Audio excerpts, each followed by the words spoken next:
My name is Ilima Young-Dunn. Pronouns are she, her, hers. I am the program chair and professor of the Human Services program at the DMAC Urban Campus. I'm also a member of Aloha Wind, which is a Polynesian dance group based in central Iowa. We do dances from the islands of Hawaii and Tahiti. We also provide education to our audiences about the culture as well. So professionally, I'm either teaching students how to be advocates.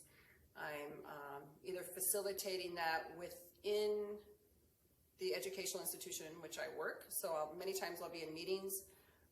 For example, if we're in a meeting about working with students with disabilities, if I don't see or know of a person at that meeting, at that table, that's a person with a disability, then I'm going to advocate and say, where is that voice? Why are we making decisions for a group of individuals without having those voices there? So I think that's what I do professionally. Personally, I have been a member and helped start Aloha Wind, which I talked about earlier. And besides the performing piece, what's been nice is that we perform at festivals, backyard events, company parties. People enjoy the dance, but while we're dancing, I'm also going to provide you with some education. So you may not have known that hula was banned for quite some time, that European missionaries came over and didn't care for the way that the indigenous Hawaiians were dressed. They didn't like the movements of their hips, and they weren't allowed to dance hula for quite some time. So people invite us in because they want to experience a luau, and at the same time we're able to provide them with some education. So to me, that's advocating. So many people in Iowa don't know much of anything about Hawaiian culture. What they do know is that it's on their bucket list of somewhere they want to take a vacation to, and it's sunny and pretty. So I want them to know that we are those things, but we're so much more. Like, do you know how Hawaii became the 50th state? Were you even taught that in school? Probably not. So let's have a conversation about that so that you know. So that's part of advocacy. And then when people ask, can I learn this dance? I want to know more. Sure, come on Sunday mornings and hang out with us and we'll teach you hula. And then they get to learn it at a deeper level. It's so much more than just the dance movements. It's spiritual, it's cultural, it's a way to talk with your ancestors. So there's just a lot to that. So for advocacy, I do that. I go to schools and talk to kids a lot about the Hawaiian culture. So I do the same thing with children, and then I go to nursing homes, assisted living facilities, and have those conversations that many people have never had. I've served on different boards that serve the PI community. So I served on the board for Monsoon, Asian Pacific Islanders, and Solidarity. I was a member of the Commission for Asian Pacific Islanders. So wherever I'm at, if I see API in the name of the organization, I'll ask, do you have somebody from the PI population? And if there's not, then I'm going to ask, why not? So that's what I do for advocacy.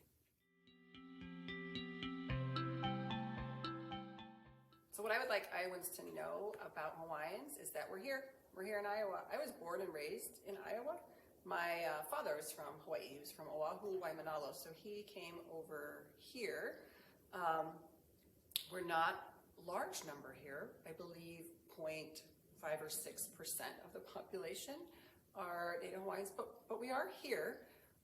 We are more than just a wonderful vacation spot. We are inventors, we are creators. We were a sovereign nation before the United States government overthrew our queen.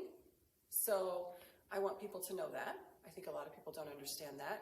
And we are more than what you can buy at a party store. So I can't tell you how many times I've been invited to parties or luau's, and everyone's got on the cheap leis, the coconut bras, the grass skirts. We're more than a party theme. So we're not a costume, and I say that a lot when I dance hula, when I see people dressed up, and I'll say, I'm going to tell you right now, we don't do this and play that cheesy Hollywood music. That's Hollywood. That's not Hawaii. And if you don't know anybody Hawaii, then you probably don't know any different, which is why it's important for me to continuously be out in public and have conversations with people, because I do understand you only know what you've been given through the media, and many times that is completely inaccurate. So when I dance hula, I am aware of the song, the meaning of the song, why it was written. And those are things that people don't know when they just kind of turn on their music and buy their cheap props that they bought at the store. So what I want people in Iowa to understand is that we're here in Iowa. We can be Hawaiian and be Iowans, and we're not a party theme. And when you travel over there, take some time to talk to some locals, understand, look at the economy, look at the housing market, understand why food is so expensive, why housing is so expensive, why do 2 or 3 or 4, in my family's case, generations live in the same household. Why is that? Why is it that the indigenous native Hawaiians don't own the majority of the land? That should be some conversations that should be had while you're sitting on the beach enjoying your drink.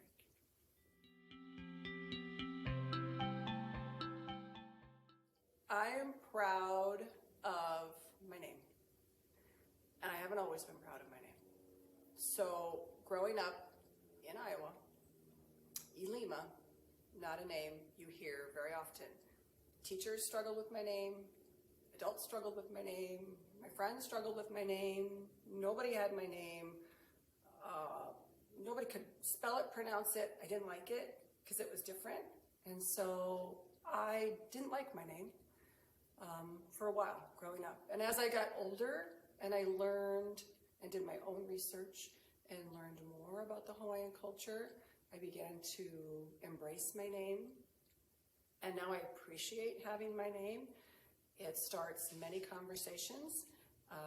Doesn't matter if I'm going to the doctor's office or signing up for something else. And what is your name? Ilima? Oh, I've never heard that before. Where is that from? So then we can start to have that conversation. Or if somebody mispronounces it and I can tell them how to pronounce it.